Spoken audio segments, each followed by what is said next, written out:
3, 2, 1, go. And right off the bat, we're going to start out this run with about 1.5 minutes of menuing and loading times, because it's an open world game, so an open world RPG, what can you expect? I'm going to need to basically build up my character from scratch, and I have about, I believe, 44 character points to do that. Once I get past that, I'm going to, I guess, talk a bit more, or actually, Nick, if you could just quickly talk about the bid war while I go through this. Yeah, so the bid war is just about the two endings. You just talked about it just before the run. It's about the two endings, which one, the vampire or the fairy tale ending? I don't know, I haven't checked what the bid order is, but I think it's more towards the vampire ending. Yeah, I believe so. Is that my lead in? No, Shall I no, start? not yet. Oh. It's like in half an hour. Yeah, all right. 3 minutes in, it's already going wrong. Exactly. Nah, so basically the vampire ending is the viable one. The fairy tale ending is probably it's the more colorful one, that's all I'm gonna say. So I'll get to decide which one, or you will get to decide which one I take. And yeah, fairy tale is gonna be slower, but perhaps more interesting. So after that, I mean, I basically just put all my points into the combat tree. The Witcher has a bunch of like ability trees. Combat is really the best one for this because I will be running on the easiest difficulty, and having all those combat points is going to make me do a lot of damage. If you want to go for alchemy builds or something, you're gonna need a lot more points in total. And my game just crashed. That's interesting. Okay, That's a great start. Exactly. That's what happens. I was actually scared of this happening. Now that it happened at the beginning, I don't even know if the game has saved yet. It should have after the first signpost travel. It's fine though. The ETA has predicted this, so I'll just go on, continue. I hope this doesn't cause too many problems. I just really hope that it doesn't happen again. I haven't had too many problems lately with crashes, but it does happen from time to time. The game just shuts down, no error message, nothing. So yeah. Okay, this is right at the signpost. It should be fine. As not too much time lost. At this point though, I might have to consider the endings and how long they're going to take. There's still multiple variations of each of the two endings, and some are faster, some are slower, but have a bit more content, so we'll see. And basically, that even if I go for the most viable ending, that was already the PB right there. So we get to the first boss fight here, and I already got staggered, but that's fine. I can't attack him while he's doing his spin anyway. And then I just have to dodge his attacks. And I did that actually really well. It's sometimes you get hit by his attacks despite dodging. You really don't want to roll too much in this game. It's just very slow, and so dodging often doesn't give you enough space away from the enemy to fully dodge his damage and not get knocked back. What I did there was I actually collected another... I have 4 big red mutagens, and what mutagens are is they give me a bonus depending on what abilities I have, and in that case I have 4 of the strongest mutagens for attack damage, meaning I'll be doing a lot of damage, basically. Countering that, however, is the fact that in a speedrun you don't really get enough XP to complete the game normally, so I'm going to be fighting a lot of over-leveled enemies. Not that many, but a couple. And yeah, it's going to be useful just to have as much damage as possible against those, because going for extra quests for more XP is really just not worth it. Go down here, we start an investigation. I had to wait for him, but he kind of jumped over to me, my NPC ally there, and then there's a crime scene here, I guess, being guarded by some monsters, because monsters are attracted to dead bodies, I believe, and there's no shortage of those here.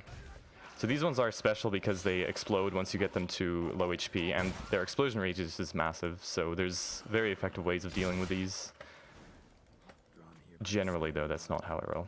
So, I can talk about a couple of abilities that I got, because there's like good 4 abilities that have quite a big impact on the run.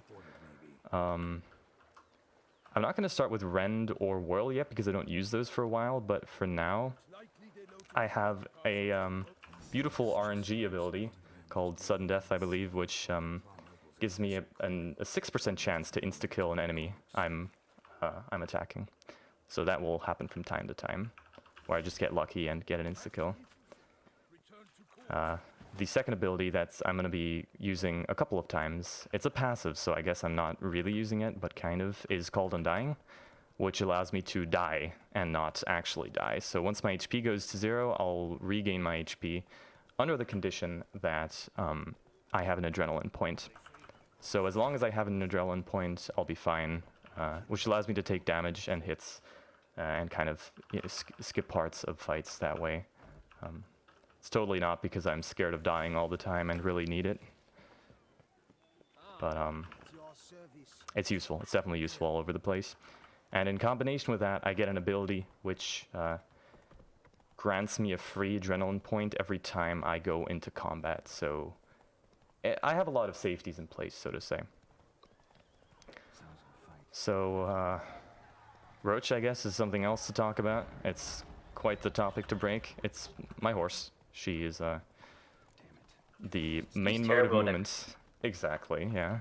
Yeah, he gets stuck on every little thing, on rocks, on sticks, on anything that's annoying during a speedrun. Just slows down everything. Exactly. So this is the And first. If you play the game, yeah, if you play the game casually, you would know. This is the first Bruxa fight. There's a couple of these. This one actually went very badly. There's a way to kill her instantly. I didn't quite get that. So the worst part about this enemy is that she has basically invincibility frames all over the place. More than frames, actually. She just goes invincible for long periods at a time, so you have to know how to counter that, essentially. And there is a way to knock her down at the very beginning and just skip all that, just kill her instantly with my whirl, which I'll be explaining in a second, I guess. But that didn't quite work out because I ran out of stamina. So I guess, Nick, if you want to quickly elaborate on the whirl and how that works. So yeah, in the Ren we use two different abilities a lot. We use Ren and Whirl, and Whirl is very effective against multiple enemies because you can you could use damage and attack them at once. So if you have 3 enemies, you can use Whirl and attack those enemies at once, and they all take damage. And Ren is more, I think it gives more damage and there's more chance of a critical hit, but that's good for like one enemy. And Whirl actually uses a lot of stamina that you can't get back, but Ren, you can just spam it at the right time and regain your stamina instantly. Right, so there's this next boss fight here. I'll actually be using Whirl again. Whirl and Ren are both abilities that can be used to cheese like 80% of all the boss fights in this game. Like with this one, I'm just gonna use my Whirl to kind of keep him on the ground. And I do so much damage that I get him all the way down to 0 before he can stand up again. And that's what Whirl does. It's the highest DPS in the game. And then there's Rend, which is the strong attack version, I guess, of the Whirl. I haven't used it yet. I'll use it a couple of times. And you can stun lock enemies with Rend spamming, which is not an intended way of using it, I'm pretty sure. It's an intended charge-up ability. But you can also just spam it instead of charging it up if you get the right timing and your stamina never runs out. You can stun lock enemies. You can stun lock the final boss fight in the main game, Eridan, just by using your Ren spam. It's kind of a joke, but it's very fun. It's not that easy to do, but it's possible. It's just a feeling, like after a while you get used to it and then it becomes pretty consistent. But for now, I just used Whirl. I tried to use Whirl for that Bruxa fight. It didn't work out. But for the Shelmar fight with a big rocky monster, it did work out. It usually does. That boss fight is not very challenging. In any percent you don't get Whirl, you get Ren because you don't have enough adrenaline. Ren just gives you more damage in general. Exactly. And when you run the main game, you don't have enough character points to get that ability. It's like a high tier ability. What you saw me do there is kind of try to slide down the wall. It wasn't very spectacular or anything. I just do that because fall damage in this game is terrible. If you've played it, you probably know that. Falling just any small distance is more than enough to instantly kill you.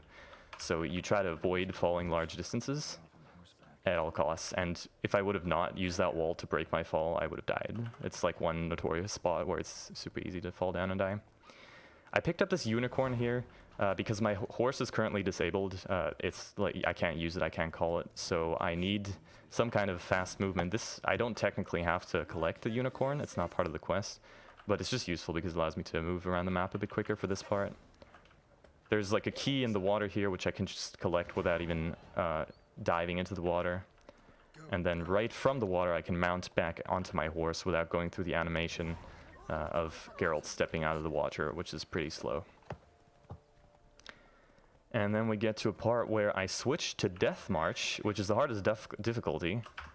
Quickly go to the options and then go into Death March and go into this next boss fight, which is with the, I guess, the main villain for the first time. And instead of, you know, killing him, which would be the skillful thing to do, I just stand around and die because the boss fight ends either way.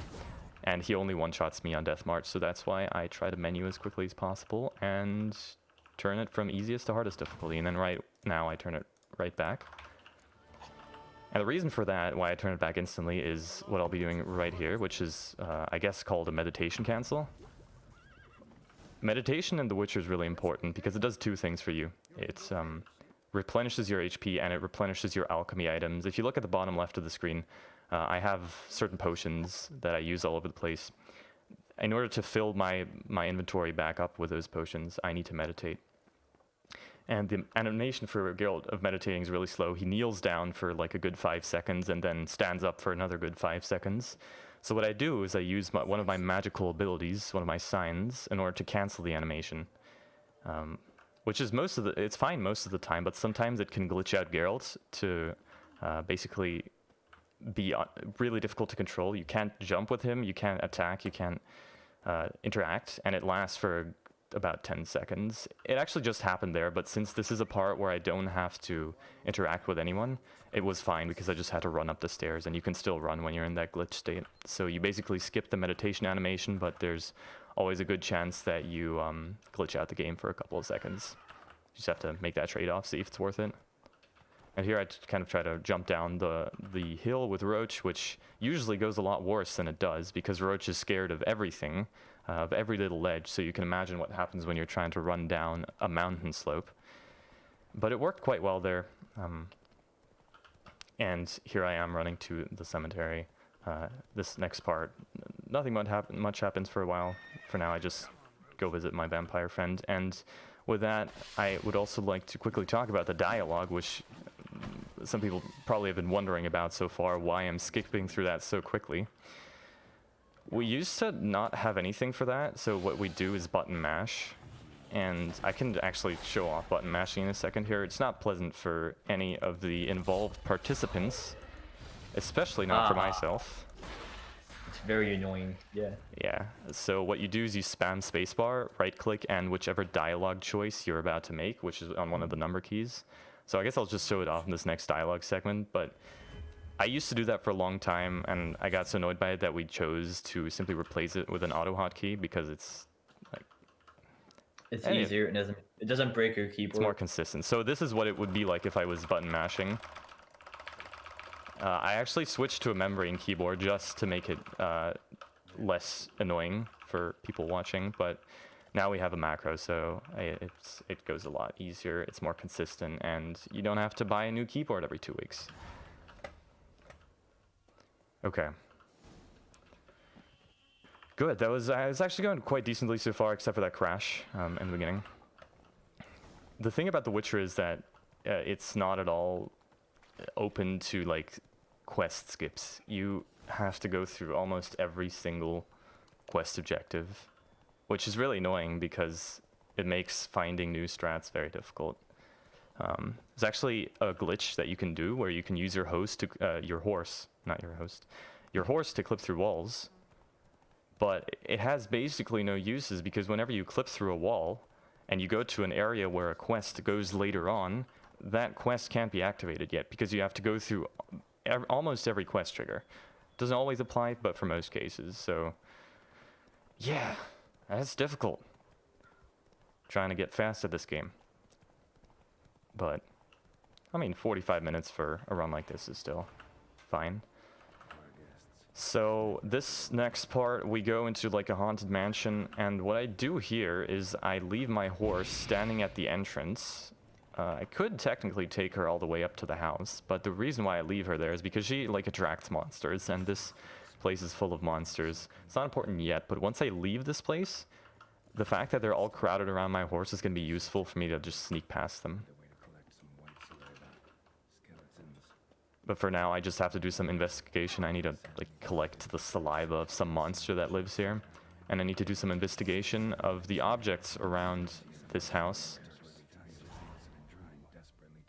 If you listen there, you can hear that Geralt's dialogue is often stacked on top of each other if you cancel his animations. So basically,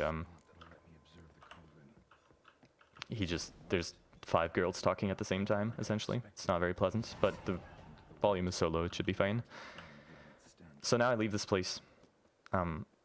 If you can look at the mini-map on the top right, you see my horse icon, and you see that there's like 4 monsters there and a couple of others just chilling out around the area. If I run far enough around these, they should not aggro me. And the reason why I really don't want to go into combat now is because I can't fast travel while I'm in combat. So unfortunately, it seems like one of them followed me to spite. Never mind, I am able to fast travel, okay.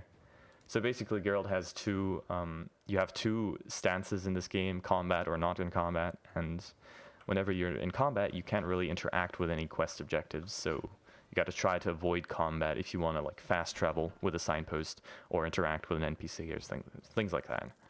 And in that case, putting my horse in that specific location was my way of distracting the monsters from me, I guess. Go back to the cemetery, and now we go into an old vampire prison where there's technically a boss fight. It's not an actual boss fight, it's just it's like a wave fight. A bunch of enemies come running at you, and there's a good chance that I'm gonna die, in quotation marks, but I will be protected by my undying skill. Because all the enemies do a lot of damage. And quite frankly, once you get to the end of this DLC, your armor isn't really armor anymore, it's just kind of useless, but you don't really care about that in the end, because you have Undying to protect you from needless deaths. So this is the arena I'll be fighting in, I guess. I need to place some baits at the tunnel entrances, which can be a bit funny sometimes, the way Geralt kneels down here and puts that meat there. Sometimes it just doesn't work. And this is actually a place I'm also kind of scared of, because there's a chance that this will just glitch out and I won't be able to interact with Regis. Let's see if that happens. No, I'm fine, okay. There's a chance that you can't talk to him and you have to reload the save. That didn't happen. So we start out with a couple of enemies here. Good thing is at this point I'm able to one-shot almost anything here with my strong attack, so I just have to hit my strong attack like that. And these guys are also exploding enemies, so eventually they just die. Also, when you see a beam of light going over Geralt's body, I guess, that's when he drinks a potion. In this case, I drank a Thunderbolt, because that's basically the damage potion. It allows me to actually do these one-shots. Without the Thunderbolt, I would not be able to one-shot any of these guys. We fight a vampire here, basic vampire. They are really fast. And kind of a mess sometimes, but I was able to kill that one rather easily. Alright, I'm just going to focus on the rest of this fight. If you have some donations to read out, now is a good time. Nothing much happened after this. Okay. Yep, we got a couple donations from last run, still to read. We have $10 from Anonymous, who says, "Give me back my VHS player." And then we have another $18 from also Anonymous, who said, "Let's make it 1K," which I believe we are ever since that donation came in. So yeah, we've reached 1K on the first few hours of the marathon. It's a pretty good start. Let's see if we can get it any higher. That's really cool. Good job. Congrats. Yeah. Okay, so after that fight, everything calms down for a bit. We go to, we just basically keep investigating. There's a lot of investigating in this game for it being a monster slaying game. But I use my meditation again here, this time not to regain my HP or anything, just to spend time, because some of the quests in this game are time-based, so it only works at a certain time of day. And then I have to beat up these guys, which actually work really well. So sometimes they make it very difficult. They keep dodging you, they keep blocking you. This time though, I was able to kind of make sure there's ways to work around the fact that they can almost permanently block your attacks. and it actually went quite well. One that Boot Black mentioned. And I paid 500 euros to that kid. Euros, by the way. 500 coins Let's go. in order for him to give me some information. And there's a system in the game where you can kind of like barter with money, I guess, kind of try to lower down the price, but since Geralt has like 20,000 coins, we don't really do that. It's not necessary. Just give him the full price. Okay. I mean, I'm not going through the story at all, I guess. No spoilers, right? In case. If you haven't played the game, and you probably have, the story is very in-depth. Definitely. It's got an amazing story. It's got an amazing, like, story before it as well, both in the books and the previous 2 games, although The Witcher 1, well, need I say more? But, anyway, back to the run. What I did there is also probably was too short to actually be significant and to notice, but I equipped a Northern Wind Bomb, which is something I put into my inventory at the very beginning of the run. It's really important that I have that equipped, not only like in my inventory, but actually ready to throw, because in a moment we'll start a fight where right after the cutscene ends, before the fight, I need to throw that bomb at the group of enemies, otherwise they spread out too far and the bomb becomes useless. It's one of the 2 bombs I use in this DLC run. The first one is the Moon Dust, which is effective against vampires because it kind of reveals them. Most vampires could go invisible. If I just throw a Moon Dust at them, they can't do that anymore. And the second one is, as I just said, the Northern Wind, which is a huge freeze AoE that kind of prevents enemies from moving around and running away from me, because for some reason every single enemy loves running away from me in this run. I don't know, maybe I should have kept the donations for now, but this is the most tedious part. Well, not even tedious, it's just an NPC follow mission in its purest form. Blackmailing the vampire. Considered that? I have to follow the Duchess here all the way into the cellar, and she walks really slowly, and there's no way to skip this. I really tried to somehow clip through the walls, but you're not allowed to mount onto your horse, and that's required in order to do any wall clips, so the game is actively trying to prevent me from finding good strats. But if there are any more donations currently, since the last time, then that could be a good time for that. No, but you could mention the bid war again, unless you want me to do it. Right, sure, I can... People in chat are asking about it, so... Oh, okay. Yeah, I'll explain it again. So, it's an RPG, it has multiple endings, and it has 2 major ending paths that you can take. Like, they're different quests, but they both lead to the end of the game, and if you do one, you won't be able to see the other. That's basically it. And the first one is the Elder Vampire, which is a bit faster. It has less fights, so it has less boss fights. And then the second one is the fairy tale ending, where you basically go into like a colorful fairy tale illusionary world. And yeah, it takes a bit longer. There's more boss fights. I guess it's a bit more interesting, but again, that's to be decided though. Once I have to decide, I'll ask what the stand is for the bid war, which one is winning, and then I will have to devote to that path and complete the game with that specific path. Well, this part is basically an auto scroll. So Exactly. talk about myself for a bit. So I'm Nick. I'm pretty new to this game. I do any percent currently, and I was the world record holder about 2 weeks ago. We can start. Till Triggerino here took it back. Right. So basically, Witcher hasn't been run a lot. Well, it used to be. Actually, this is something interesting to talk about. There, in patch 1.06, which is about 2 years ago, there's a massive glitch that cut the run down of any percent by 1 hour, by just 1 entire hour. It's 3 hours now. It used to be 2 hours, because the speed glitch turned Geralt into, well, what's a proper comparison here? The Flash? I don't know. A very fast moving being.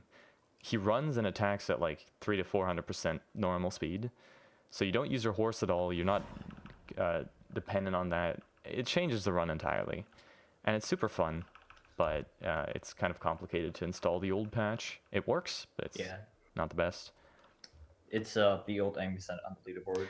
Okay, But- so now we get to this fight I was talking about. If I don't throw this bomb immediately, all these enemies spread out so far that there's no point in throwing the bomb anymore. And what this allows me to do is just to whirl into the masses. If I don't do that, they spread out so much that this boss fight takes a good, like half a minute more. And so now I basically left about 2 enemies to live. Well, that's not right, 3 enemies. Well, was it 3 or was it 4? I don't remember. It went well, that's what I'm trying to say. But if I don't have that bomb equipped and I have to manually equip it, by that time, it's a huge time loss. So I tend to forget to equip my Northern Wind Bomb earlier, so I would do it as early as possible, just, you know, just in case. I'm glad I didn't forget this time, though. And then it turns out that Geralt gets like a bounty on his head, so we're gonna have random enemies attacking us just while we run through the streets. We try to avoid those though, because when you're in combat, your stamina regenerates very slowly, and you need stamina to sprint, and sprinting, of course, is really nice in a speedrun. It's important. Definitely. But yeah, so stamina's at the top left, as are adrenaline points. I probably should have specified that when I was talking about adrenaline points earlier, but you see those that red half circle? Those are just the adrenaline points I have. As long as I have more than one of those, which I currently do, I would be able to die without actually having to die. And there's no proper way to say dying without dying, is there? I don't know. Yeah. We have an So unskippable adrenaline cutscene. points. Sorry, yeah. Yeah. So adrenaline points. You gain them by hitting enemies. You gain a certain amount, and you can increase that with your abilities. And when we get a an ability called what is it called again? Undying, you think? Yeah. Or No, not which one are you Undying. talking about? I don't know. I believe it's don't remember. Resolve. Yeah, you instantly get one adrenaline point in combat when you enter it. Exactly. So that's actually very helpful in the run because you need at least one to get Undying to work. It actually leads to a pretty cool strat in any percent where you run through the ice storm in like a pretty risky way, and you go into combat very shortly and then die because you wouldn't make it otherwise. There's ways to make it safer, but at the very end of the game. exactly. So Undying has some very interesting uses. Here it's mostly just for overall safety and being able to go through fights faster.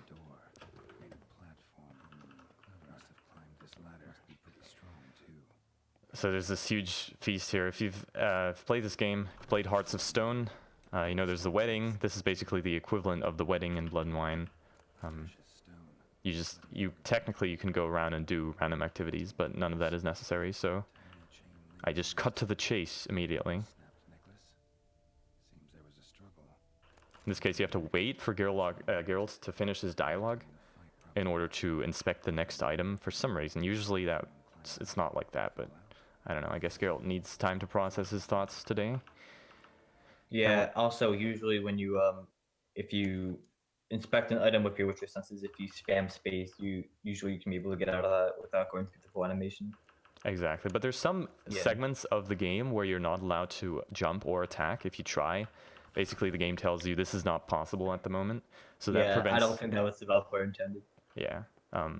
If that's the case, you can't skip animations, which is always kind of slow. It does save a few seconds in the end.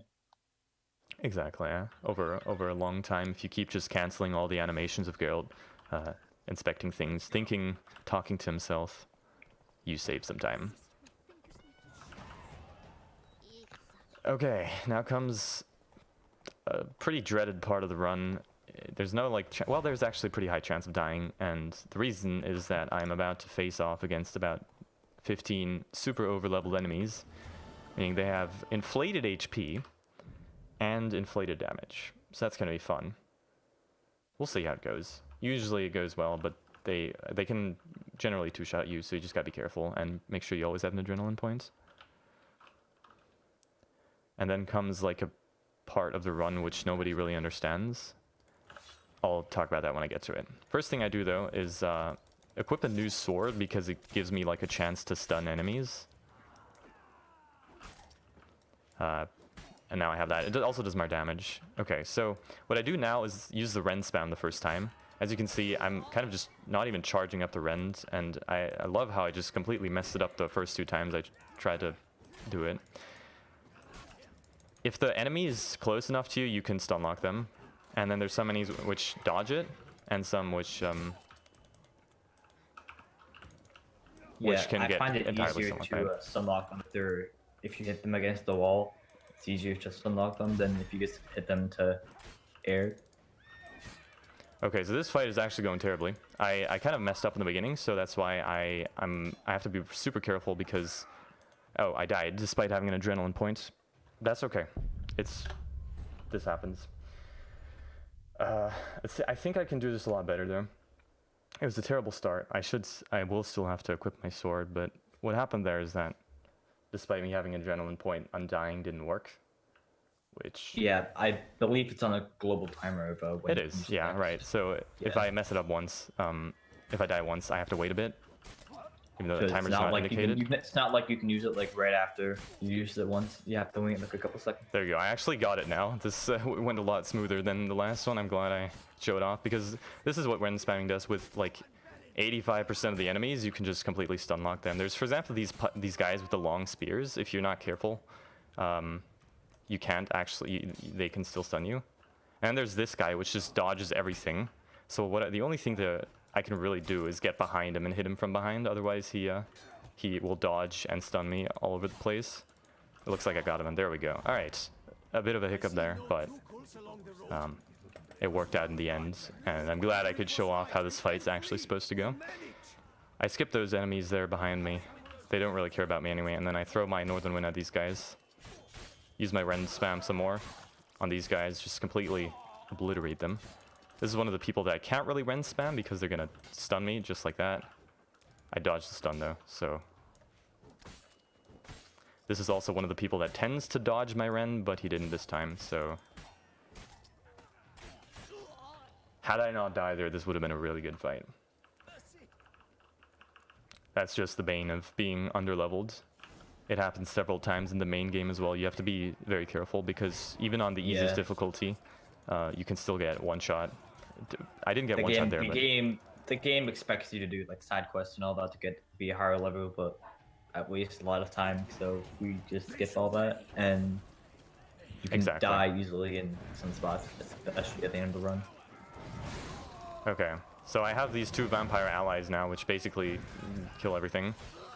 Awesome, because I don't have to do it then. But this fight is just a huge mass of enemies, which nobody really knows when this fight ends. Sometimes it ends super early, sometimes you kill every single enemy and it doesn't end for another 30 seconds. The theory is that you have to kill all the enemies, like the one right there that had a name, like a unique name, like Galvin or Catfish or Mug, I think someone else is called. Which is what I now did, and again, the cutscene hasn't played yet. Let's see if it does now, or if I have to awkwardly just stand around for a while. No, okay, good. Looks It played like once. you're gonna do that. Yeah, no, it's fine. Yeah, there you go. You can get lucky, you can get unlucky. Again, the theory is generally that you have to kill all the named enemies, but even that is not consistent. So we have no clue at all.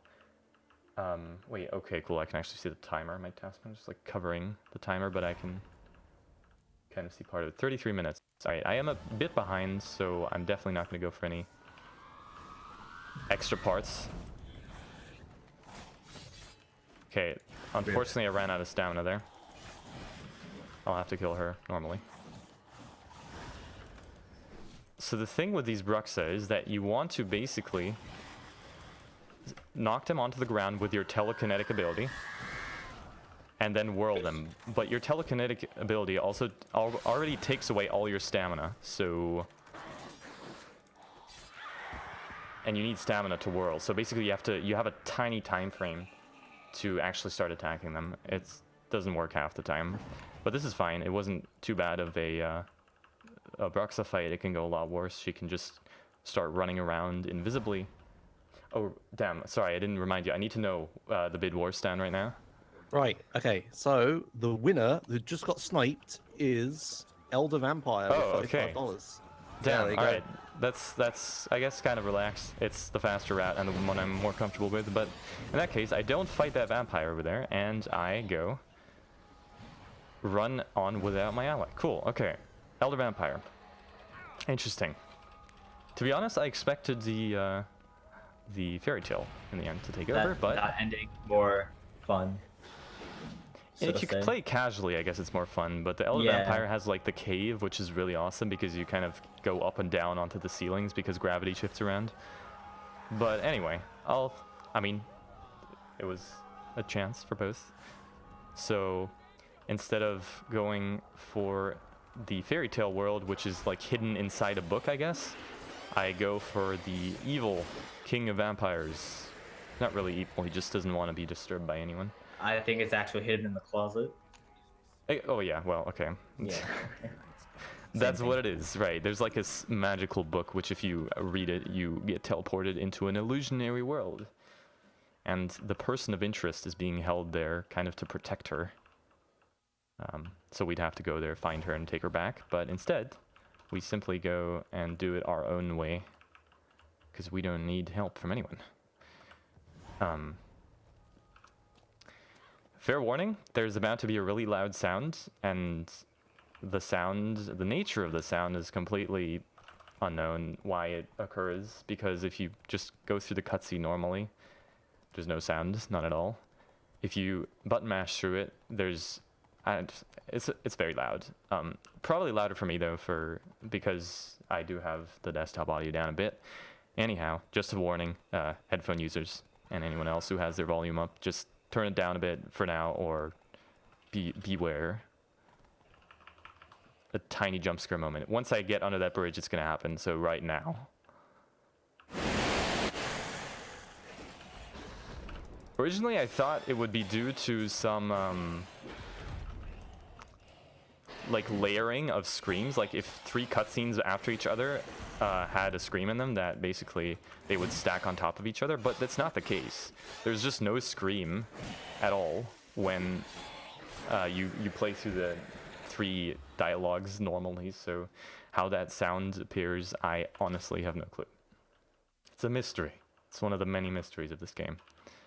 So I had to kill that alpha vampire and collect its trophy. That's actually a mechanic quite central to The Witcher, collecting trophies, but only if you play the side quests and stuff, because being a Witcher is all about collecting trophies. You boosts. They give you boosts depending on which one you collect. Well, the And they can be trophies, helpful. they can, but they're not very significant. I'm just saying, like, it's a Witcher thing to collect trophies, and so I had to do that and prove to the person here that I actually did kill the vampire, because this vampire is evil. But then it turns out that the person who's waiting here is also a vampire, which is amazing plot twist, which we totally didn't know before. And with that, we kind of go to the final stage. This is where we really go to the where the 2 paths diverge that could have been taken. At this point, you could technically still go for the fairy tale world, but I choose not to. And so at first, I start by going over this lake, which is as exciting as it sounds. So if you want to read some more donations, that would be the time if there are any more. No, but I will tell you it was one person with $30 that actually sniped the ending. Oh, damn. Nice. About 5 minutes before I read it to you. Not bad. All right. Thank you. Shout out to that person who sniped the donation bid. Exactly. The donation war. Yeah, and there is a bid war for the next game, I believe. GTA 2, you can choose the language. Currently, Spanish, of all things, is winning, and with $10, and German has 5. So if you want English, French, Italian, or German to beat Spanish, you got to donate for it now. Well, Please go for English. No habla español. I can Yeah, get I behind imagine- German. I mean, I'm not 100% certain, but I imagine Zero would want to know the language at the start of the run, so he may change during. I'm not sure, but yeah, get your donations in now if you want to do it. okay, so back to the run. Back from that short commercial. I climb up that wall instead of trying to go up the stairs, because there's like a long way around and I could just kind of run up that wall. And then we enter the cave of the Unseen Elder, I believe, is the official name. There's a vampire here, which I try to simply evade, which I can do by kind of rolling up that wall. Technically, the game doesn't want you to jump up obstacles when you are in combat, but in that case, you can still roll up that ledge, so you can skip the vampire fight there, which is nice. And then any Geralt- percent anyway, when you get out of a signpost, there's like a little walking animation, and you can just fast attack and roll out of it, and that saves some time. Right, so the game, when the game saves, Geralt is like unable to move, to sprint in some cases. Hold on, let me quickly make sure I do everything properly here. There we go. Okay, I had to do a couple things there. But yeah, as he said, usually after you come out of a fast travel, Geralt isn't able to run for a good 3 to 4 seconds. So what you do is you put Geralt into combat by fast attacking, and then you can roll twice, which rolling is almost as fast as sprinting, but you have to chain the rolls. And you really have to spam your roll button for that. So what I did was I unbound my roll from spacebar and actually put it onto my right click, because I can spam that a lot easier. Anyway, what happened there was Geralt got like almost killed, and so he had to find his gear, his swallow potion, drink that, and find his sword. But instead of going for the sword that I lost, I just took the second one, which I picked up earlier in the run, and equipped that for my inventory instantly. It's a small time save there. Also, I climb up this is definitely not intended, but I skip a whole part by not running through that cave there, and I'm able to go onto the ceiling immediately. So now it's not entirely visible. I mean, I guess the upside down waterfall is a pretty good indicator, but I'm on the ceiling now, and I have to find a quest objective, like a quest item here, in order to progress. And I need to drop that rock to the bottom, because if I don't, there's no way for me to get to the next part. Gotta kill this thing. Loot this man, hopefully very quickly.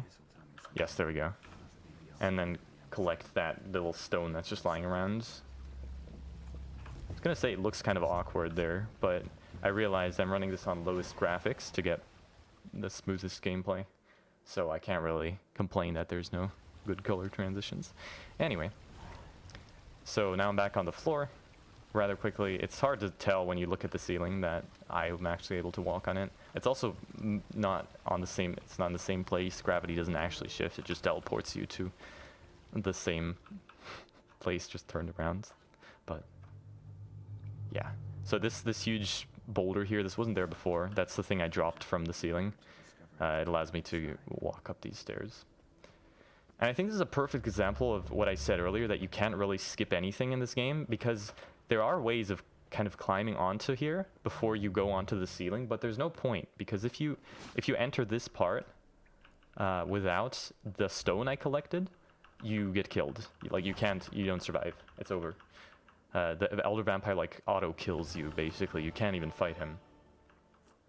So you actually have to go to the ceiling. And with that, we actually get to, it's interesting pacing, but we get to the final boss of the game rather quickly. And you'll see how interesting this is, because I can 3-shot him, 2-shot him actually. Usually it's 3 hits that he requires, but he has 3 stages, and the first 2 can be eliminated almost instantly, so... yeah. Casually, this boss is very annoying. It depends on which difficulty. Yeah, true. I've done attempts at running this on Death March, and it's really cool until you get to this boss, because it's almost impossible. You're underleveled, and he one-shots you with everything. So if there's some way around that, this could be a really cool run on Death March. If not, I'd have to get really good at this boss fight in order to have any chance at completing it in under 3 hours. But these cutscenes are unskippable between the segments of the fight. And as soon as he becomes targetable, I always try to smack him twice, which is 2 or 3 times is always going to be enough to get him to the next stage. And we enter his... I don't know, what is this? Is this his heart? His... I don't even know. Anyway. He Looks has like it, yeah. It's a very big heart. He has 3 hitboxes here that I need to kill. 3 like blobs. You can see them. There's those round things. And I'll do that using my whirl ability, because this red monster, it attacks me from behind, so if I want to not get staggered, I need to like protect myself in that way. And so I'll keep doing that until the monster dies. I don't know if it will die at all. Yeah, there we go. And now I'll start using fast attacks. Because I want to regain my stamina. And because this guy's about to spawn here. And if I don't dodge that, I get knocked back. Just like that. I mean, I got knocked back anyway. Because I didn't dodge his attack. But generally, once you're inside your world, you cannot be staggered anymore. But if you don't dodge him, then you're not even going to be able... You're not going to get the ability to go into your world at all. Because he keeps staggering you. So... yeah. Final boss fight of the game, by the way. But the difficulty does have a huge impact on how it works. And then here, it's really important that I... We are playing on the difficulty. You can see in the chat, people are asking. Yeah, right. This is this is the easiest. I do switch to Death March once, so it's basically pure any %. You can play on whatever difficulty you want. But and again, yeah, it does have an impact on what your time's gonna be. Definitely, it's pretty big. Some people have done it before. Sorry. Yeah, you take a lot more damage if you get hit by an enemy, and you do the same amount of damage to an enemy, but he can do. You actually do well. You do the same, but they have more HP, much more HP. So how I two-shotted that final boss there, I don't know the exact numbers, but it would have taken me probably 10 to 20 times as long to simply kill him on Death March because his HP is increased by a factor of I don't know how much. But we defeated the final boss. We got pretty much the worst ending possible. Turns out that The Witcher's worst endings are always going to be the fastest. This is the case for all three. All three. Every category. Yeah, exactly. You want to go for the worst ending. It's just kind of sad. Makes me cry every time a little bit. But everyone kind of dies. And then at the end, there is one more little fight, which is kind of interesting. Because I don't really do much except for throw a bomb. But... yeah, I sit down with my friend, the vampire, the actually nice vampire. I put on these gloves here and a mask. Should make me look kind of like a medieval doctor, but Geralt's actually putting this on in order to pick this poisonous root in order to brew alcohol with his friend, because it's nice. Because his friend has to, like, leave, because he killed a vampire, and if a vampire kills another vampire, it's like a breaking of the law of vampires. Okay, so I take my moon dust out here. You can see there's a bunch of people fighting there. What I do is I throw my moon dust into the middle so that they're all kind of exposed. And there we go, it's all of them. All right, time's coming up here. And once I get past this, I didn't let you know fast enough. All right, and that's time. I don't know. I'm sorry. That was I wasn't thinking about the end. But Clap. in the end.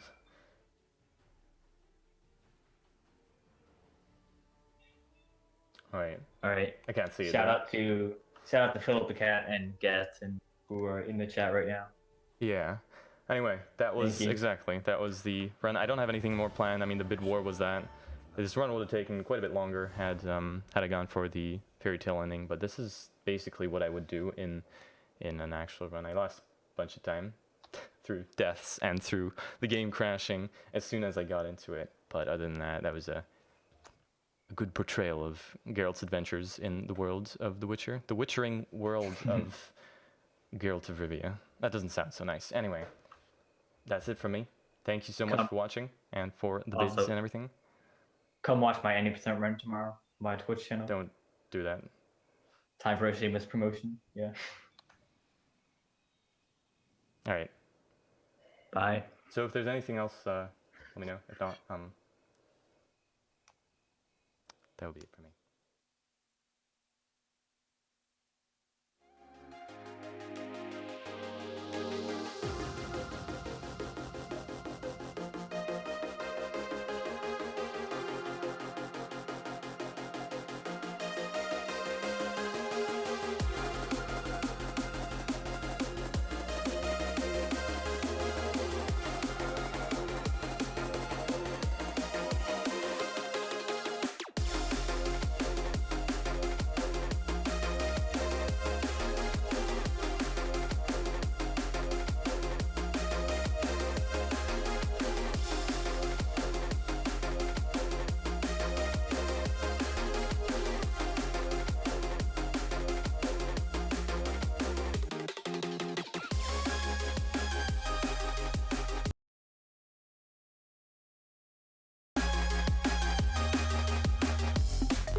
Hello! Hello. I'm Blanks, this is... Barbie.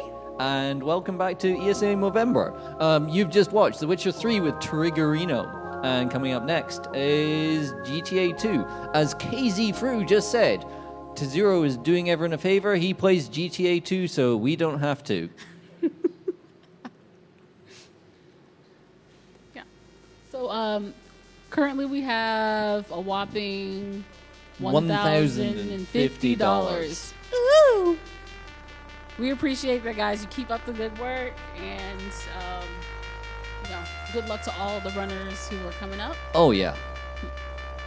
Coming up, there's a couple of donation bids available to donate to. We have Grand Theft Auto 2 All Missions. We've got a $100 goal on the Wang cars. If anyone wants to explain in chat what the Wang cars incentive is, I'd love to know myself. Yeah. And then we also have the All Missions Residential Bid War for the text language. At the moment, Spanish is winning, but you can snipe that for just $5 or $6. English, French, Italian have currently no money towards them at all. So if you donated $11 to English right now, we could enjoy the best language experience. The one we'll all understand anyway. You know, I've just been thinking that we should probably shift this screen over here so we're not so awkwardly leaning over to it a lot. Yeah. Wang cars are collectibles. Get all and get 100k plus a bunch of supercars. Yep. Okay, we have like 2 minutes, I think, to hit this $100 goal.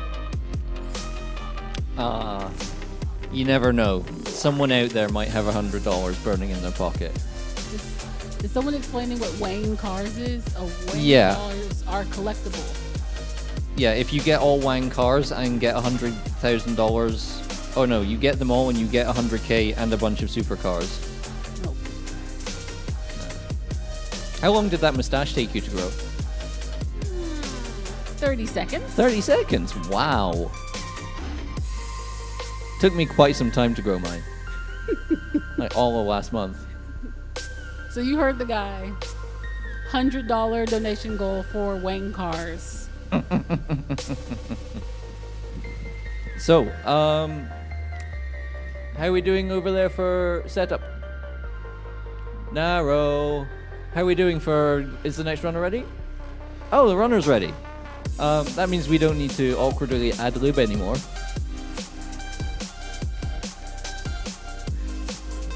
So, here we go. We're going to have Grand Theft Auto 2 with T0.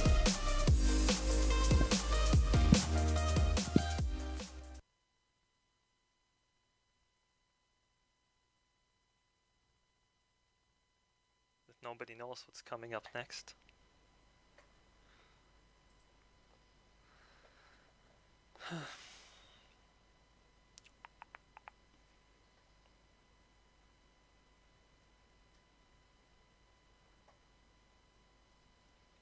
Oh, I see myself. Amazing. Greetings. So, I'm gonna check some... What? Oh yeah, some messages in Discord. Not really important. Alright, so this is GTA 2, and as far as I am aware, we're running on Spanish. So that's a great choice. About as great as every other choice that there can be. Spanish is correct, yes. Okay, great. So I'm gonna explain the run in the middle of what's happening. We're gonna be running residential, second district, and